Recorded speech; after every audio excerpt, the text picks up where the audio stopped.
Let's start with a question. Are these two vectors linearly independent? You might ask, what do you mean by linearly independent? So let me put it this way.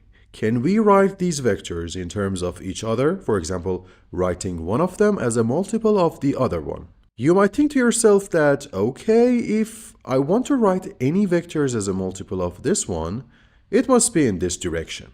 And also for the other vector, it must be in this direction, which is not, of course. So I guess your final verdict is that these two vectors are linearly independent. Now I introduce another vector and ask the same question. Is this vector linearly independent from the other two vectors? In this case, you say, let's see, we already have two vectors and we can span the whole plane using these two white vectors. So if we call them v1 and v2, it is obvious that the third vector can be written as multiples of these two vectors. And lambda1 and lambda2 are the multiples that scale the two white vectors so they can give the third one. So the third vector is linearly dependent on the existing vectors.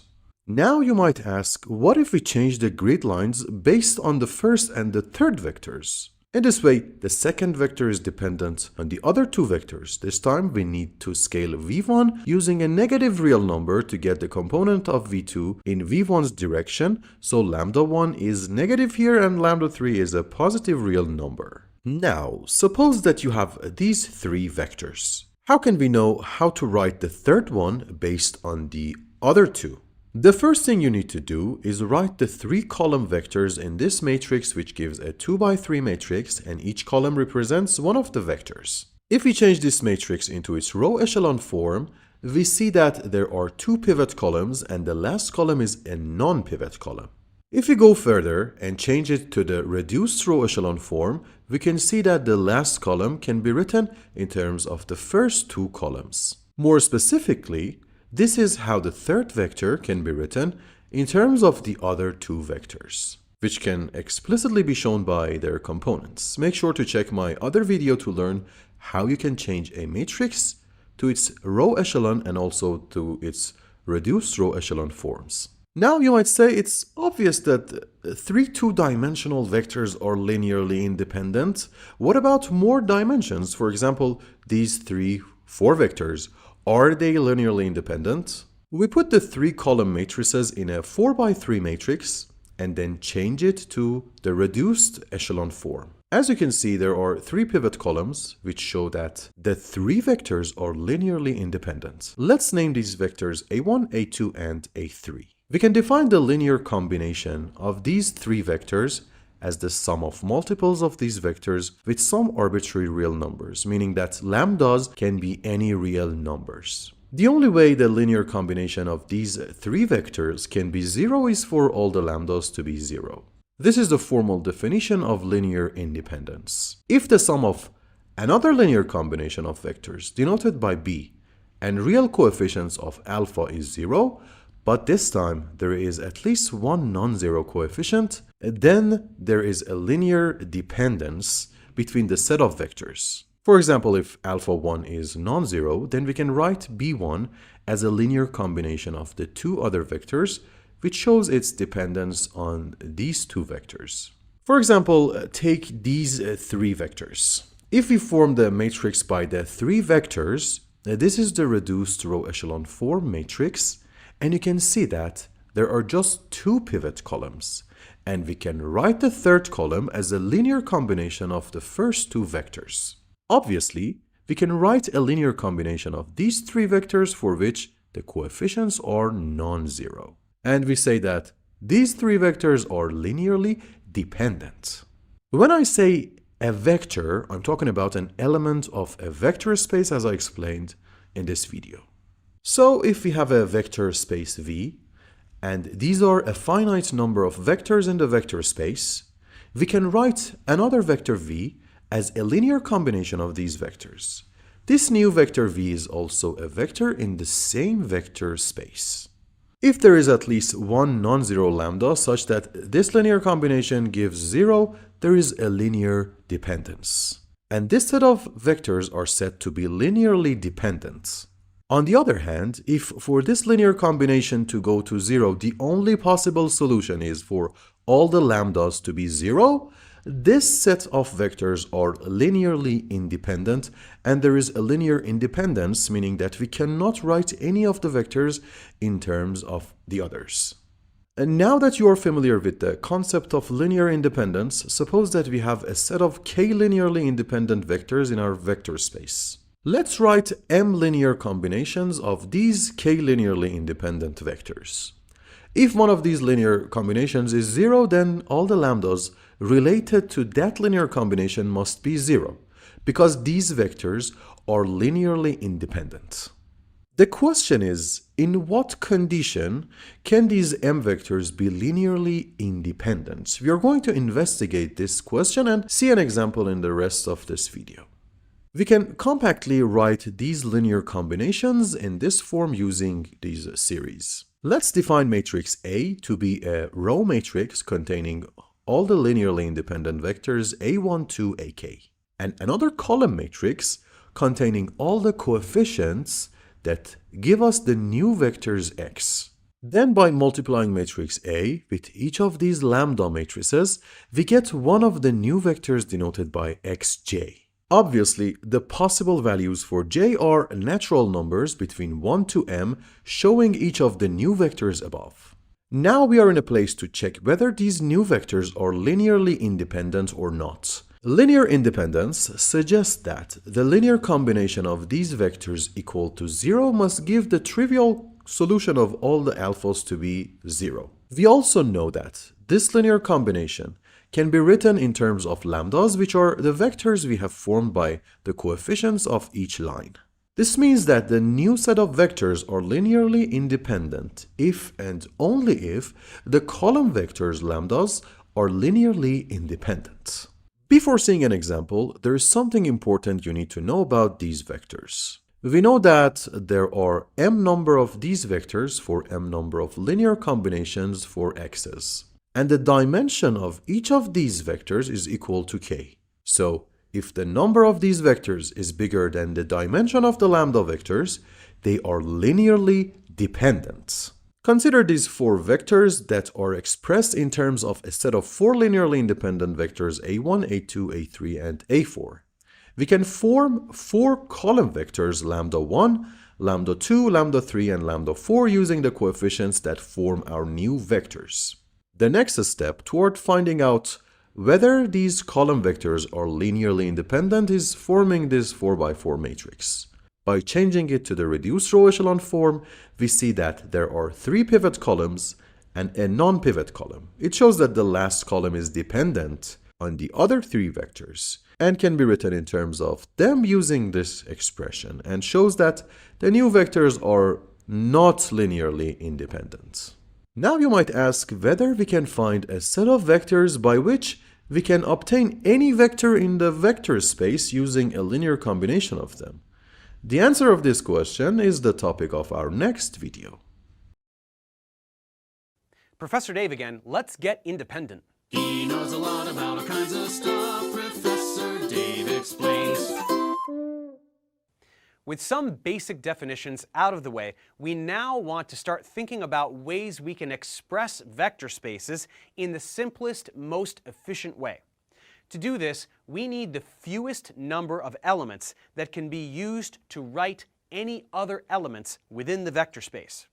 To put it simply, we don't need any unnecessary information. Let's learn how to do this now. Let's start by considering 3 vectors, a, b, and c. Let's also say that c is equal to a plus 2b. In this case, for any linear combination of a, b, and c, such as 2a plus b minus c, c can be replaced by a plus 2b, making it a combination of only a and b. Because c can be written in terms of a and b, it is unnecessary information, and the vectors a, b, and c are said to be linearly dependent. That the vector c can be written in terms of a and b makes it dependent on them. On the other hand, if none of the vectors can be written in terms of the others, they are linearly independent. The way this is expressed is as follows.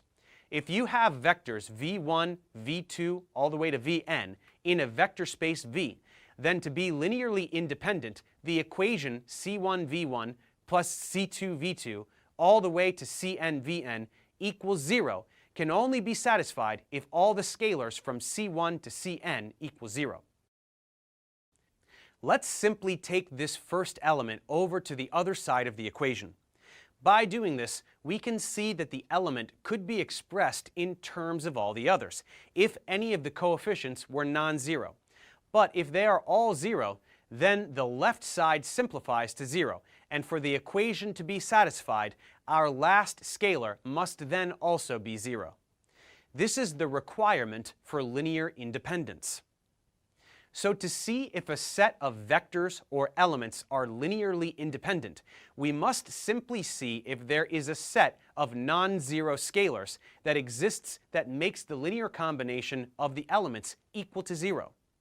If those non-zero solutions exist, then the elements are linearly dependent. If there is no solution aside from all zeros, the elements are linearly independent. This ends up being the same as trying to solve a set of equations, which is a task we are familiar with. Let's start with a simple example, two vectors, 1, 1, and 1, negative 1. As we just discussed, we'll make a linear combination, multiplying these vectors by scalars and setting the sum equal to 0. We will immediately see that we can rewrite this as a set of two equations with two unknowns, which we could solve by substitution or elimination. Opting for the latter, let's just add these two equations together so that the C2 terms cancel, and we will get 2C1 equals 0, so C1 equals 0. Plugging this into either equation, we find that C2 must also equal 0. Our only solution for this system is all zeros, and so our two vectors are linearly independent. This makes sense because there's nothing we can multiply one vector by in order to get the other. Solving a simple system like this is a piece of cake, but often we'll be dealing with much more complicated systems. However, we can still use the methods we've already learned by treating the scalars as our unknown variables. If we solve the system and find only zeros, the vectors are linearly independent. But if we find that any number of scalars are non-zero, or that any scalar can be set to any non-zero value, the system will be linearly dependent. When a variable can take on any value for the system, this is called a free variable.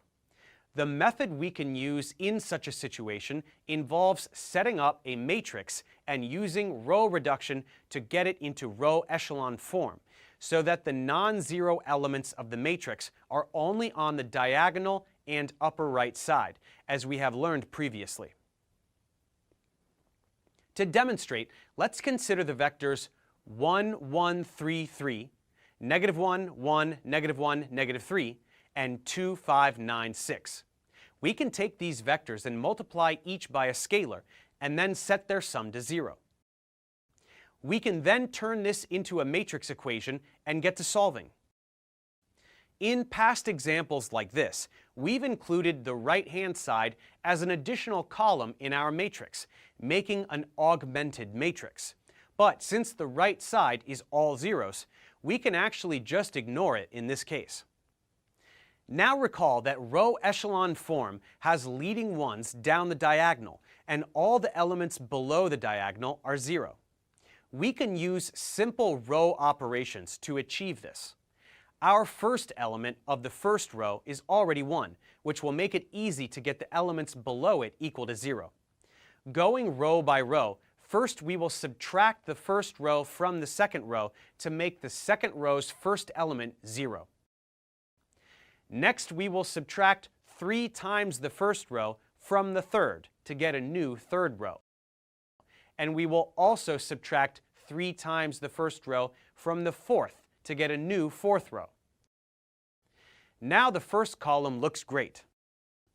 Next, we want to make the second element of the second row equal to 1, while also making all elements below it 0.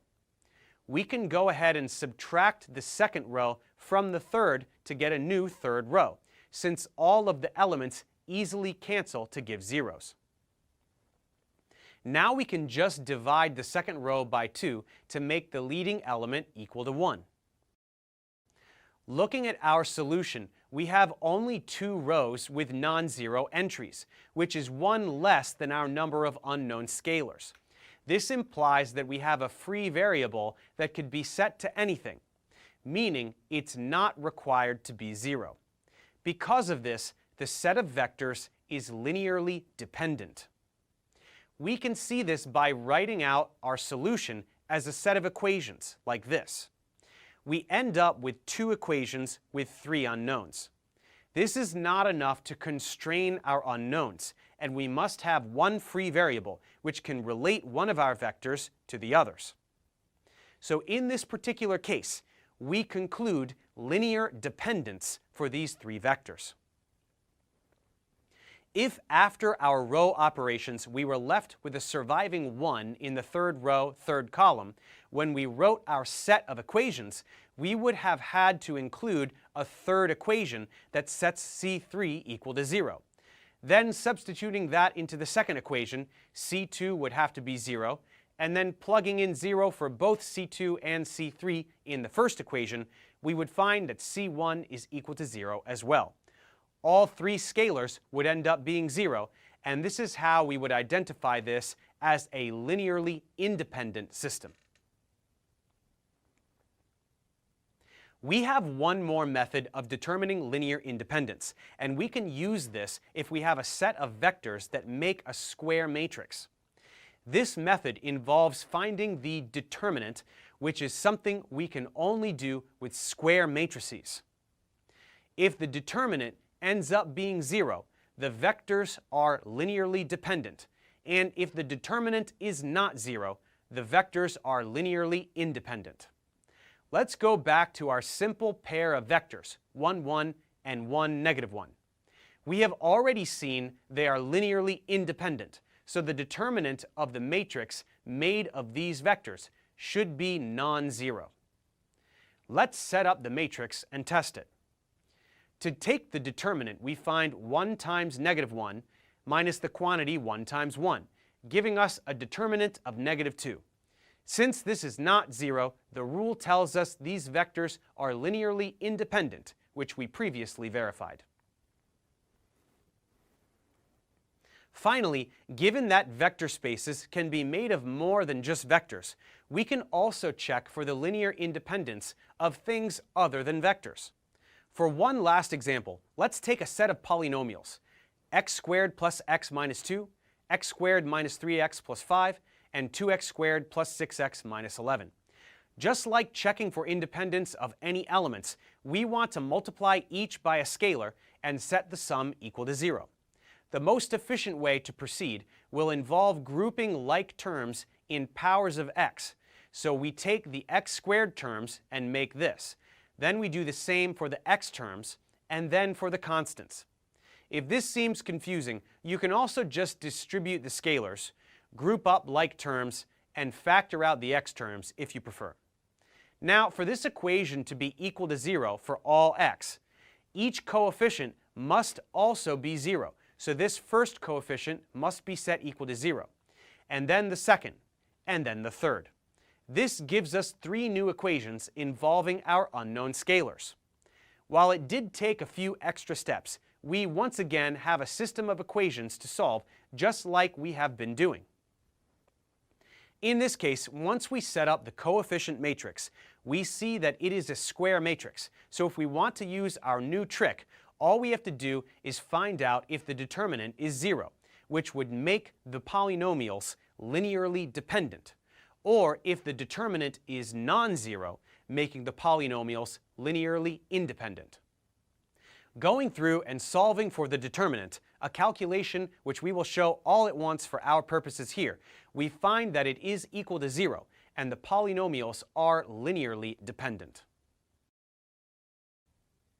So vector spaces and related concepts certainly may seem abstract, and they are, but they are useful because they allow us to unify things like functions, vectors, and matrices so that we can use the same set of tools to answer certain questions. Questions like, can this object be written in terms of other objects? This type of thinking, abstraction, and unification is prevalent in advanced mathematics, so we should probably just get used to it now. With linear independence understood, we can move on and combine this with the concept of span to form another key concept. But first, let's check comprehension.